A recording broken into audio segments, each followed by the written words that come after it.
inspecteurs du travail ont mesuré les taux de CO2 sur un trajet Lyon-Montpellier effectué le 12 mai dernier. Résultat, des taux supérieurs à la moyenne préconisée.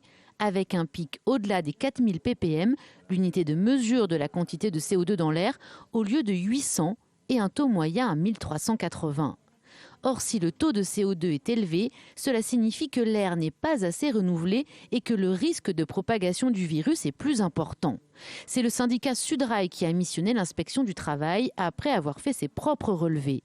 Éric Meyer, secrétaire fédéral du syndicat, demande à la SNCF de mieux appliquer le principe de précaution. On ne peut pas dire, nous, qu'on a un taux de contamination des salariés de la SNCF à bord des trains qui soit supérieur à la moyenne, mais il y a quand même un principe de précaution à appliquer, et ce principe de précaution passe par la question du renouvellement de l'air et du coup prendre toutes les précautions nécessaires, faire évoluer le matériel et les procédures de manière à ne mettre personne en risque. La direction de la SNCF assure que l'air à bord des trains est renouvelé grâce à un système de filtrage puissant.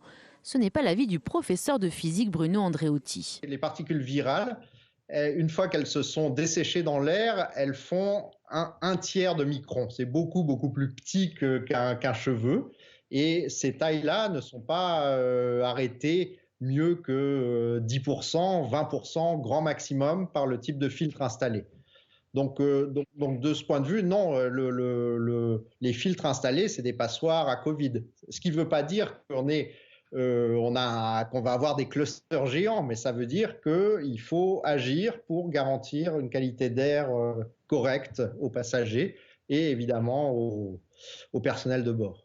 Jusqu'ici, aucun cluster n'a officiellement été identifié dans un TGV. Selon le ministère des Transports, moins de 1% des clusters sont détectés dans les transports en commun.